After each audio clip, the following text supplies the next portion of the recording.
Good afternoon students. आपके सामने ये सारा क्वेश्चन लिखा हुआ है क्योंकि जो मेरा पुराना लेक्चर था आप लोगों ने देखा होगा। तो पुराने लेक्चर में मैंने ऑक्सीडेशन नंबर निकालने के कुछ रूल्स बताए थे और कुछ चीजें जिसको आप ख्याल में रख के ऑक्सीडेशन नंबर की तरफ बढ़ेंगे। बट ऑक्सीडेशन नंबर शायद बहुत लोगों को समझ में नहीं आया होगा, तो ये मैं इस वाले वीडियो पे, छोटा वीडियो होगा बट इस वाले वीडियो पे मैं सिर्फ बताऊंगा कि ऑक्सीडेशन नंबर फाइंड कैसे करते हैं। ये मैंने सारा क्वेश्चन आपके सामने लिखा है, जो न्यूट्रल भी है और चार्ज के साथ भी है, और जो रेड अंडरलाइन यानी कि उस मॉलिक्यूल, उस एटम का हम ऑक्सीडेशन नंबर निकालेंगे कि उसका ऑक्सीडेशन नंबर कितना होगा। और ऑक्सीडेशन नंबर निकालेंगे तो ऑक्सीडेशन नंबर के लिए जो हम लोगों ने कॉमन रूल निकाला था वो सबको याद होना चाहिए। जैसे ऑक्सीजन है तो ऑक्सीजन -2 शो करता है हमेशा, फ्लोरीन के साथ वो +1 और +2 भी शो करता है। हाइड्रोजन है हमेशा +1 शो करता है, बट जैसे ही वो मेटल के साथ आएगा, अल्कली मेटल्स के साथ आएगा, सोडियम के साथ, तो वो +1 भी हाइड्राइड फॉर्म में चला जाएगा, यानी -1 भी दिखाएगा। ऐसे हाइड्रोजन हमेशा +1 में दिखाएगा। ठीक है, तो इस तरीके के कुछ रूल्स थे। जितने लोगों को नहीं पता होंगे उसके लिए तो ये मैं कहूंगा कि आप पुराना वीडियो देखिए फिर इसको देखिए। अगर आप पुराना वीडियो देख लेंगे आपको रूल्स पता चल जाएंगे कि ऑक्सीडेशन नंबर फाइंड करने के लिए हमें क्या क्या चीजों को ध्यान में रखना है। उसके बाद आप इस पे आइए, क्वेश्चन करते हैं ताकि हम लोग इस पे समझ सकेंगे। ठीक है, तो यही क्वेश्चन कराएंगे और फिर से रिक्वेस्ट कर रहे हैं क्योंकि कहने पर भी लोग नहीं मानते। अगर आप ऑक्सीडेशन नंबर का रूल नहीं जानते तो ऑक्सीडेशन निकालना बहुत टफ पड़ता है, तो उसका रूल्स जानिए कि कैसे करना है ऑक्सीडेशन नंबर का। ठीक, हमारा इसका पुराना वीडियो रेडॉक्स पे आपको मिल जाएगा जिसमें मैंने पूरा डाला हुआ है कि ऑक्सीडेशन नंबर निकालते हुए किन किन बातों का ख्याल रखते हैं। ठीक है, अब क्वेश्चन की तरफ बढ़ते हैं। जैसे सबसे पहला क्वेश्चन है जो सबसे कॉमन है, सल्फ्यूरिक एसिड H2SO4 H2SO4। ठीक है, अब आप लोग 11th में हैं तो H2SO4 का आप स्ट्रक्चर नहीं सोच सकते, ना स्ट्रक्चर बना सकते हैं, पर आप लोग कभी न कभी सुने होंगे कि ये सल्फ्यूरिक एसिड है। ठीक है, इसमें हमको निकालना है अगर सल्फर का। ठीक है, तो ऑक्सीडेशन नंबर निकाल रहा हूं मैं यहाँ पे और आप लोग स्टेप बाय स्टेप समझिए ताकि बाकी भी आप लोग समझ सके। देखिए H2SO4 निकालना है तो पहले हम लिखेंगे H2SO4। अब H2SO4 निकाल दिया, अब हमें सल्फर का निकालना है तो हम क्या करेंगे, इसको X एज्यूम कर लेंगे। ठीक है, कि इसका ऑक्सीडेशन स्टेट क्या लिख देता हूं, let the oxidation number of sulphur is X। ठीक है, ऑक्सीडेशन नंबर ऑफ सल्फर क्या हो गया, X।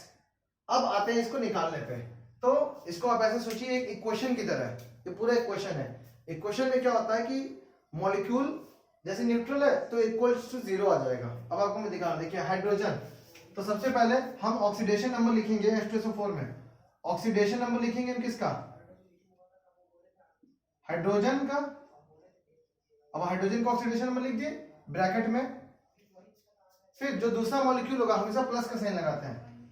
Oxidation number of sulphur, oxidation number sulphur X plus, फिर से oxidation number of oxygen equals to, ये पूरा मॉलिक्यूल कैसा है, अगर ये पूरा देखिए इक्वल्स टू, यानी कि oxidation number of hydrogen, oxidation number of sulphur, oxidation number of oxygen सब इक्वल्स टू किसके हो जाएगा, 0। क्यों 0 हो गया, इसको देखिए, ये इसलिए 0 हो गया क्योंकि ऑक्सीडेशन नंबर ये पूरा मॉलिक्यूल कैसा है, 0, न्यूट्रल के साथ, 0 चार्ज के साथ। जैसे यहाँ पे माइनस है तो इक्वल्स टू -1 लिखते हैं, पर यहाँ पे कोई चार्ज नहीं है तो 0। अब इसको कैलकुलेट करेंगे। देखिए ऑक्सीडेशन नंबर ऑफ हाइड्रोजन कितना का, हाइड्रोजन का मैंने बताया था कि हाइड्रोजन हमेशा +1 में होता है अगर वो अल्कली मेटल्स के साथ नहीं होता, तो यहाँ अल्कली मेटल्स नहीं है तो हाइड्रोजन क्या होगा, +1 हो गया। हाइड्रोजन कितने हैं उतना मल्टीप्लाई, यानी कि एक हाइड्रोजन कितना चार्ज देगा, कभी भी एक हाइड्रोजन +1 कहने का क्या मतलब होता है कि हाइड्रोजन अपना इलेक्ट्रॉन दे देता है किसी भी इलेक्ट्रोनेगेटिव एटम को। ऐसे ही हम ऑक्सीडेशन नंबर निकालते हैं। ठीक है, ये कंसीडर करना होता है कि इलेक्ट्रॉन कंप्लीटली ट्रांसफर हो गया, तो हाइड्रोजन क्या करेगा, +1, यानी कि एक इलेक्ट्रॉन दे दिया। दो हाइड्रोजन कितना, +1 में अगर 2 का मल्टीप्लाई करेंगे +2, यानी 2 हाइड्रोजन मिलकर 2 इलेक्ट्रॉन। ठीक है, प्लस सल्फर का ऑक्सीडेशन स्टेट हमें नहीं पता, प्लस ऑक्सीजन सिर्फ फ्लोरीन के साथ पॉजिटिव में जाता है, उसके अलावा हमेशा कैसा होता है, हमेशा ऑक्सीजन कैसा होता है, -2। पर ऑक्सीजन अगर इस तरह होगा O2 तब भी ऑक्सीजन 0 होगा, क्योंकि इनमें भी कोई इलेक्ट्रोनेगेटिविटी का डिफरेंस नहीं है। प्लीज जो भी पहली बार सुन रहे हो वो ये ना सोचे कि ये चीज कैसे आप कह दे रहे, समझिए। कोई भी एलिमेंटल फॉर्म उसको कहते हैं, जैसे हाइड्रोजन H2 होता है, ऑक्सीजन O2 होता है, तो O2 होने से क्या हुआ कि ऑक्सीजन ऑक्सीजन दो बॉन्ड बने हुए, ये ऑक्सीजन ऑक्सीजन दो बॉन्ड बने हुए हैं, तो इनके बीच में इलेक्ट्रोनेगेटिविटी का क्या डिफरेंस है, कोई नहीं, तो ना ये इससे इलेक्ट्रॉन छीन पाएगा ना ये इससे छीन पाएगा, तो दोनों के दोनों ऐसे ही रहेंगे। तो दोनों के बीच में जब इलेक्ट्रॉन का लेन देन हो ही नहीं सकता क्योंकि सेम पावर के साथ है दोनों, तो जीरो आता है। तो एलिमेंटल फॉर्म यही होता है कि उस फॉर्म में हमेशा जीरो जीरो सबका होता है, ठीक है। तो देखो प्लस एक्स हो गया। अब ऑक्सीडेशन नंबर ऑफ ऑक्सीजन क्या होगा इस केस में, -2, जैसे हर केस में होता है। तो ये कितना है, -2, -2 के साथ कितना ऑक्सीजन है, 4 इक्वल्स टू 0। यही आपका क्वेश्चन होता है जो सॉल्व करना था। अब देखो इसको, यहां पर आगे 2 प्लस एक्स, 4 में 2 का मल्टीप्लाई यानी -8 इक्वल्स टू 0। तो x कितना गया, -8 प्लस 2 -6, उधर जाके 6,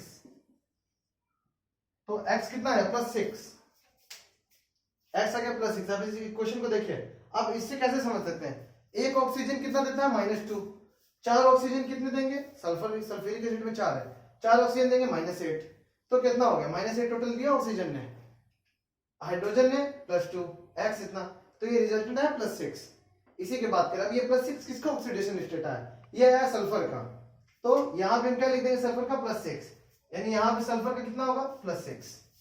देखिए सल्फर का है +6, ऑक्सीजन हमारा है -2, हाइड्रोजन +1, जो हम यहाँ फॉर्मूला में लगाया +1 और -2, ये यही चीज है। पर हाइड्रोजन और ऑक्सीजन का लिखना मैंडेटरी नहीं है क्योंकि इनका फिक्स होता है कि हाइड्रोजन +1 ही होगा, ऑक्सीजन -2 ही होगा, उसी के बेसिस पे तो हम निकालने हैं। अब ये एक इक्वेशन है, तो एक इक्वेशन कैसे सॉल्व होता है, एक अननोन पे सॉल्व होता है। तो एक अननोन क्या था, एक्स से, अगर एक कंपाउंड में 2 अननोन हो जाते तो हम एक इक्वेशन से नहीं निकाल सकते थे, तो वैसे केस में ऑक्सीडेशन नंबर नहीं निकलेगा, ऐसे ही केस में निकलेगा। तो एक्स कितना हो गया, +6, ये किसका है, सल्फ्यूरिक एसिड का। तो जब भी ऐसा कुछ आएगा, अभी मैं इसको रब कर रहा हूं, ठीक है, अब ये सारा चीज नहीं करेंगे हर क्वेश्चन के साथ। तो अभी देखिए, तो सल्फर का कितना आ गया, +6। अब दूसरा क्वेश्चन देखते हैं, C6H12O6, C6H12O6, कार्बन का मैं निकालेंगे, यानी x अगर कार्बन को लेट किए कि let oxidation number of carbon is x, तो x मल्टीप्लाई कितने से होगा, 6 से, प्लस हाइड्रोजन, एक हाइड्रोजन कितना देता है, +1, तो 12 कितना देगा, 12 इंटू +1, उसके बाद 6, ऑक्सीजन कितना देगा, -2, सारा मॉलिक्यूल कैसा है, न्यूट्रल यानी 0, यानी कि कितना होगा, 6x + 12 - 12, ठीक है, देखो +12 - 12 इक्वल्स टू 0, तो 6x इक्वल्स टू 0, x कितना आ गया, 0। अभी आप इसको देखिए, x हमारा कितना आ गया, 0। इससे आप क्या समझ रहे हैं कि C6H12O6 में टोटल रिजल्टेंट कितना हमारा, ऑक्सीडेशन नंबर ऑफ कार्बन कितना आ रहा है, 0, ठीक है। तो हम इसमें क्या बोलेंगे, कार्बन का कितना है, 0, कार्बन कितना है, 0। अब कई लोग ये सोच रहे होंगे कि ये कैसे पॉसिबल है, ये कैसे पॉसिबल है, हर कुछ पॉसिबल है, ठीक है। अभी मैं दिखाता हूं कैसे।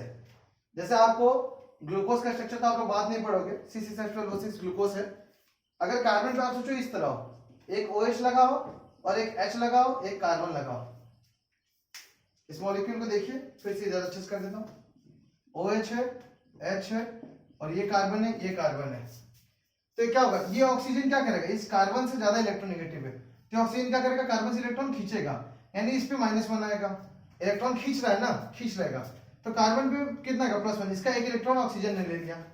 हाइड्रोजन और कार्बन में इलेक्ट्रोनेगेटिव कौन है, तो कार्बन है, तो हाइड्रोजन से कार्बन क्या करेगा, इलेक्ट्रॉन खींचेगा, -1, हाइड्रोजन पे +1, हाइड्रोजन हमेशा +1 में होता है, और ऑक्सीजन देखिए -2 में होता है, तो यहाँ पे एक हाइड्रोजन और है ना, ये हाइड्रोजन क्या करेगा, इस इलेक्ट्रॉन को देगा, यानी -1 ये हाइड्रोजन भी देगा, ठीक है। तो देखो हाइड्रोजन +1 में, ऑक्सीजन -2 में, यही हर जगह होगा। अभी कार्बन पे देखो, इस हाइड्रोजन कार्बन -1 है, इस ऑक्सीजन के साथ +1 है, माइनस प्लस मिलके क्या हो गया, 0। और ये वाला जो कार्बन है और ये वाला जो कार्बन है, इन दोनों कार्बन के बीच में क्या है, ये दोनों ही कार्बन है, तो कार्बन से इलेक्ट्रॉन छीन ही नहीं पाएंगे, तो ये कोई चार्ज नहीं देंगे, तो कितना रिजल्टेंट चार्ज कितना हुआ, 0। यही हमारा फॉर्मूले से आया है, ठीक है। तो हमें स्टेट पता चल जाता है ऑक्सीडेशन नंबर से कि वो मॉलिक्यूल किस ऑक्सीडेशन नंबर में है। ये सारा क्वेश्चन कराते कराते आई थिंक आपको ऑक्सीडेशन नंबर तो निकालना आ ही जाएगा, मेरा यही कोशिश है, ठीक है। अब NH3 है, NH3, अब ये देखो कितना सिंपल है, X हम लेंगे नाइट्रोजन का निकालना, X प्लस प्लस 1, कितने हाइड्रोजन 3, इक्वल टू मॉलिक्यूल कैसा न्यूट्रल 0, x कितना आ गया x प्लस 3 इक्वल टू 0, यानी x माइनस 3। तो नाइट्रोजन पे कितना आएगा, नाइट्रोजन पे आ गया -3, नाइट्रोजन पे -3, ये नाइट्रोजन पे कितना चार्ज आ गया -3, ठीक है। तो नाइट्रोजन का ऑक्सीडेशन नंबर कितना है -3। अब इसको देखें तब भी देखें, देखो नाइट्रोजन अमीन का स्ट्रक्चर में थोड़ा केमिकल बॉन्डिंग में आपको पढ़ा रखा हूं, ये देखिए ये अमीन का स्ट्रक्चर, ठीक है। अब ये हाइड्रोजन और नाइट्रोजन, ज्यादा इलेक्ट्रोनेगेटिव कौन है, ज्यादा इलेक्ट्रोनेगेटिव है नाइट्रोजन, तो ये क्या करेगा, इसके इलेक्ट्रॉन जो यहाँ पे 2 इलेक्ट्रॉन इसको खींचेगा नाइट्रोजन, तो हाइड्रोजन पे +1 इस पे -1, ठीक है। सेम इसी हाइड्रोजन के साथ भी होगा, इस हाइड्रोजन पे +1 इस पे -1, सेम इस हाइड्रोजन के साथ होगा +1 -1, तो टोटल नाइट्रोजन पे कितना माइनस हो गया, 1 2 3, यही आया -3। और हर हाइड्रोजन कितने पे +1 +1 +1, ये +1 हमने लगाया है। तो देख रहे हैं मॉलिक्यूल का हमें स्ट्रक्चर और काइंड ऑफ वो चीजें पता चल जाती है कि किससे किससे बॉन्ड शेयर्ड है। तो हर हाइड्रोजन +1 में और हर +1 3 हाइड्रोजन ने एक एक +1 दिया, तो -3 नाइट्रोजन, ठीक है। तो अमोनिया का ये हो गया। इसके बाद है CO2, ठीक है। अब X कार्बन का लेंगे प्लस, ऑक्सीजन का हमेशा -2 × 2 0, तो X कितना गया -4 = 0, X कितना आ गया +4, ठीक है। अब +4 आते क्या हुआ, X +4 आया, तो हमारे कार्बन पे कितना चार्ज +4, यानी कार्बन पे कितना है +4, ठीक है। अब इसको भी अगर हम स्ट्रक्चर से देखा जाए तो देखो कार्बन CO2 का स्ट्रक्चर सबने कभी ना कभी पढ़ा होगा, देखो ऐसा होता है CO2 लीनियर, ठीक है। अब अगर इसको भी देखें लीनियर है, तो ये ऑक्सीजन इस कार्बन से तो ज्यादा इलेक्ट्रोनेगेटिव है ही, तो ये दोनों बॉन्ड के इलेक्ट्रॉन को क्या करेगा, अपने साइड खींचेगा, तो एक इलेक्ट्रॉन नीचे वाले से खींचा, एक ऊपर वाले से, तो -2 ये आ गया। अब ये ऑक्सीजन ने इस कार्बन से 2 इलेक्ट्रॉन खींच लिया -2, तो इस ऑक्सीजन कार्बन पे कितना है +2। अब इस ऑक्सीजन ने भी छीना, तो यहाँ -2 तो यहाँ +2, तो कार्बन पे कितने चार्ज आ गए टोटल +2 +2 +4 हमारा आया। और ऑक्सीजन पे -2 हाँ -2 वाले 2 है, +4 वाला कार्बन 1 है, ठीक है।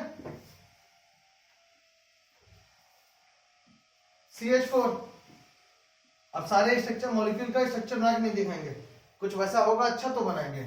CH4 में अगर इसको x ले लिए, x + 1 × 4 = 0, तो x + 4 = 0, तो x कितना आ गया -4, यानी कार्बन कितना -4 में, ठीक है, -4 में। अभी देखो, अब इसमें क्या दिख रहा है, एक CO2 है, एक CH4 है, यहाँ पर भी 4 बॉन्ड बन रहा है ऑक्सीजन के साथ, यहाँ पर भी 4 बॉन्ड बन रहा है कार्बन के साथ, CH4 4 बॉन्ड, एक ऑक्सीजन 2 बॉन्ड बनाया, तो 4 बॉन्ड इधर भी, एक जगह +4 एक जगह -4, क्यों, क्योंकि इसके ठीक बगल वाला जो एलिमेंट है CO2 और H4, ऑक्सीजन कार्बन से ज्यादा इलेक्ट्रोनेगेटिव है, तो ऑक्सीजन अपने साइड इलेक्ट्रॉन खींच लेगा, तो कार्बन पे +4 आ गया। CH4 में हाइड्रोजन क्या है, कम इलेक्ट्रोनेगेटिव है, तो हाइड्रोजन क्या करेगा, कार्बन को इलेक्ट्रॉन दे देगा, तो -4 आ गया, हाइड्रोजन में प्लस आ जाएगा, ठीक है। अब देखते हैं K2Cr2O7,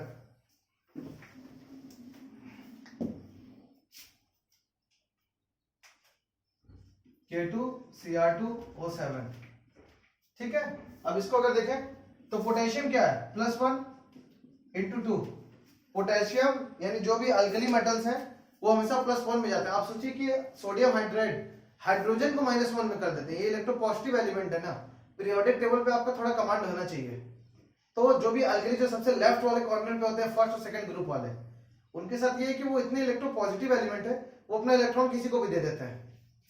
तो पोटेशियम हमेशा प्लस में होगा, क्यों, सोडियम के ठीक नीचे आता है, लिथियम सोडियम पोटेशियम, ठीक है।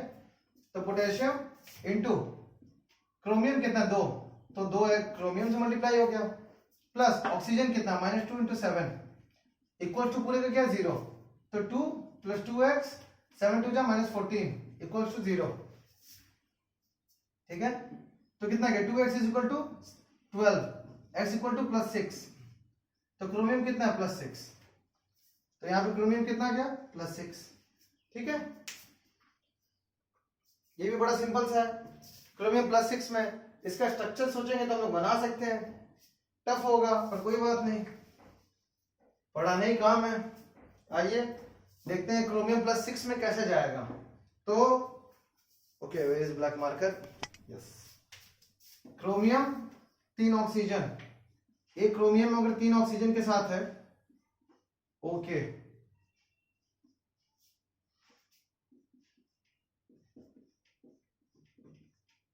Minus plus minus plus, I think बन ही गया होगा, 1 2 3 4 5 6 7, ठीक है।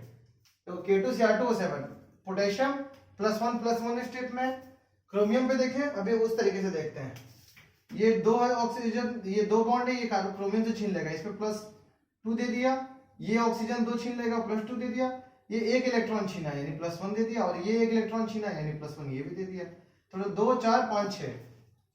वैसे ही सेम इसमें, अभी मैं इधर पे कर दिया तो शायद आपको नहीं दिख रहा होगा, इसलिए दिखा रहा हूँ।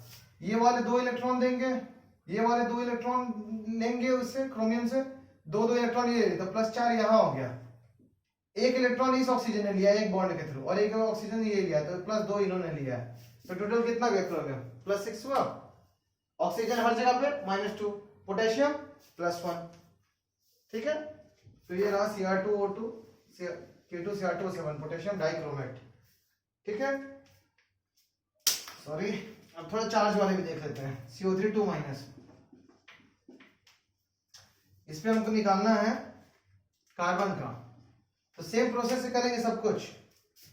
सबसे पहले X प्लस ऑक्सीजन कितना -2, ऑक्सीजन 3 इक्वल्स टू, अब जो 0 लिख लेते हैं, ये 0 नहीं लिखेंगे, क्यों?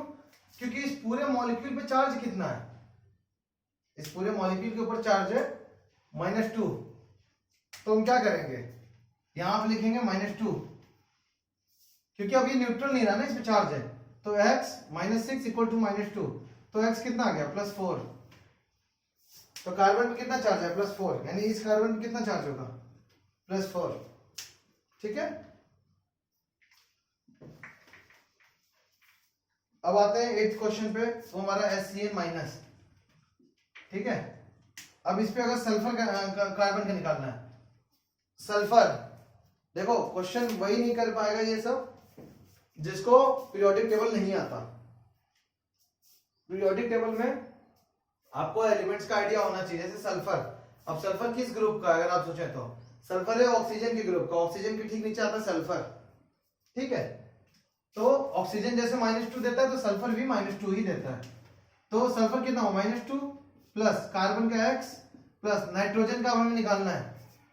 अब इसको नाइट्रोजन का सोचे तो नाइट्रोजन का कितना होगा, आप खुद सोचें, नाइट्रोजन का अगर देखें, नाइट्रोजन और सल्फर, तो ज्यादा इलेक्ट्रोनेगेटिव कौन, अभी देखो फ्लोरीन सबसे ज्यादा इलेक्ट्रोनेगेटिव, फ्लोरीन के ठीक बाद नाइट्रोजन, उसके ठीक बाद carbon, sorry fluorine, then oxygen, then nitrogen.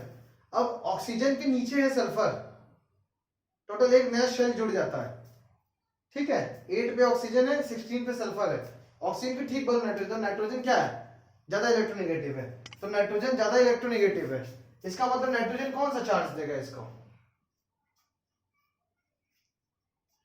Nitrogen इसको, अब इसको कार्बन के साथ इसका जब बॉन्ड बनाएंगे, तो नाइट्रोजन हमेशा क्या करेगा, कार्बन से इलेक्ट्रॉन छीन लेगा, तो कार्बन से कितने इलेक्ट्रॉन छीनेगा, अगर हमको ये निकालना हो, तो इसमें तो थोड़ा केमिकल बॉन्डिंग आ गया, तो वो प्रॉब्लम हो सकती है। नाइट्रोजन +3 इक्वल टू -2, तो अगर इसको हम निकालेंगे नहीं, इसको हम अभी करेंगे, आप लोग पागल हो जाएंगे, लेकिन फिर भी देख लीजिए ये कितना हो गया, x -5 इक्वल टू -1, यानी x कितना गया +4, तो ऐसा समझ जाओ। अब इसका स्ट्रक्चर अगर बनाते हैं, तो इसका स्ट्रक्चर ऐसे बनेगा कि CN के बीच में तो 3 बॉन्ड हो ही जाएगा, अब ये एक लोन पेयर है और एक माइनस चार्ज पे है, और कार्बन की बैलेंसिंग पूरी नहीं, एक इलेक्ट्रॉन यहाँ पर फ्री है, तो उसके साथ सल्फर आ जाएगा माइनस चार्ज के साथ, ठीक है। तो ये थोड़ा केमिकल बॉन्डिंग से हो गया, बट आप इसको ऐसे ही समझ सकते हैं जैसे मैंने निकाला है कि सल्फर ऑक्सीजन के नीचे तो -2 प्लस कार्बन का X, कार्बन से ज्यादा इलेक्ट्रोनेगेटिव है नाइट्रोजन, तो ये हो जाएगा -3 इक्वल टू -1, तो X -5 इक्वल टू -1, X आ गया +4, तो कार्बन पे +4, यानी इस कार्बन पे +4। अब इस पे देखें SNC- नाइट्रोजन का निकालना है, तो हम नाइट्रोजन निकालें, तो नाइट्रोजन को हम X मान लेंगे, देखो इसको -2 प्लस X, कार्बन का कितना आ जाएगा, अब ये कार्बन का थोड़ा बैलेंस, यही चीज, चलो इस वाले एग्जांपल को नहीं करेंगे, इसमें क्योंकि 2 वेरिएबल आ गए ना, इसमें आपको थोड़ा बॉन्डिंग का आइडिया होना चाहिए कि SNC- जब होगा तो कार्बन का क्या हम लेंगे, क्या चार्ज लेंगे, +4 लेंगे, क्या लेंगे, तो इसमें 2 आ जाएंगे अननोन, थोड़ा सोचना होगा, इसको हटाते हैं, ऐसा करते जो कर सके, ये हमने अपने से एग्जांपल लिख दिया है, ClO4-, ठीक है। अब इसमें क्लोरीन का अगर निकालना हो हमें, तो इसको X ले लेंगे, प्लस ऑक्सीजन कितना होता है, -2 × 4 = -1, तो X -8 = -1, तो X कितना आ गया, +7 क्लोरीन का, तो क्लोरीन पे कितना चार्ज आ जाएगा, +7। उसके बाद नाइट्रेट आयन देखें, NO3-, ठीक है। नाइट्रेट आयन अगर देखें X लेंगे तो X प्लस -2 के साथ × 3 = -1, तो X प्लस -6 = -1, तो X कितना आ गया, +5, यानी नाइट्रोजन के 5वें इलेक्ट्रॉन क्या हो गए, निकल गए, नाइट्रोजन पे +5, जेनॉन पे, जेनॉन का निकाले तो 12th का हम सीधे कर रहे हैं, क्वेश्चन लिखने की जरूरत नहीं है, 12th ये रहा, X प्लस -2 × 4, पूरे पे कंपाउंड क्या 0, यानी X कितना आ गया, +8, तो ये कितना आ गया, +8, MnO4-, इसको करते हैं ऊपर,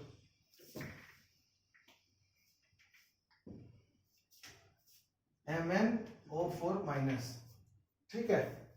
अब अगर मैंगनीज का निकालने जाए तो देखिए X प्लस -2 × 4 = -1, तो X -8 = -1, X कितना आ गया, +7, ठीक है। तो मैंगनीज आ गया +7। जितना मैंने एग्जांपल लिखा है वो सारा तो हो गया, बट समझने वाली बात ये है कि सिर्फ इतने ही से रिडॉक्स रिएक्शन तो ऑक्सीडेशन नंबर तो होता नहीं। आप लोगों को ऐसा एक्सेप्शन लगता है, पर एक्सेप्शन नहीं। आप जैसे ये X +7 है, अगर इसको हम इलेक्ट्रॉनिक कन्फिगरेशन से देखें तो Mn के साथ क्या होता है, Mn का एटॉमिक नंबर होता है 25 मैंगनीज का, तो हम लिखना स्टार्ट करेंगे 3s2 से। अब क्वेश्चन मिटाने का वक्त आ चुका है। Mn का एटॉमिक नंबर, तो Mn का एटॉमिक नंबर लिखेंगे तो सबसे पहले नियॉन, यानी 10 तक पहुंच गए, 3s2। इलेक्ट्रॉनिक कन्फिगरेशन के ऊपर भी वीडियो है जो नहीं जानते, 3s2 3p6, ये हम पहुंच गए 18 तक। उसके बाद 4s2 आता है, 20 हो गया, और 3d5। तो देखिए Mn का आया था +7, तो +7 का मतलब क्या है कि ये सातों इलेक्ट्रॉन यहां से निकल गया, 5 इलेक्ट्रॉन D का, 2 इलेक्ट्रॉन सल्फर इसका S का, तो +7 में जा सकता है। पर अगर सोचिए कोई कंपाउंड है जिसमें आपका Mn का आया +9, कि +9 आ गया ऑक्सीडेशन नंबर, तो क्या +9 पॉसिबल हो पाएगा Mn के साथ? P का इलेक्ट्रॉन कभी नहीं निकलने देगा, क्योंकि यहां तक क्या आ जाएगा, यहां पे इसका कन्फिगरेशन, यहां तक इसका कन्फिगरेशन है आर्गन का, नोबल गैस कन्फिगरेशन आ गया, तो नोबल गैस कन्फिगरेशन आ गया, तो इसमें से अब इलेक्ट्रॉन नहीं निकल सकता। तो मैग्नीज क्या करेगा, ज्यादा से ज्यादा शो कर सकता है +7, पर +9 कभी नहीं शो कर सकता, तो ये नहीं होगा। तो हम सोचना स्टार्ट करते हैं कि ऐसा क्यों होगा, ठीक है। जैसे एक एसिड है जिसका नाम है कैरोज एसिड, H2SO5, जो हम पिछली बार कुछ समझाए थे, H2SO5, ठीक है। अगर अभी हम सल्फर के निकालें तो देखो +2 हाइड्रोजन प्लस X प्लस -2 × 5 = 0, तो X 5 × 10 और 8, -8 = 0, X कितना गया, +8।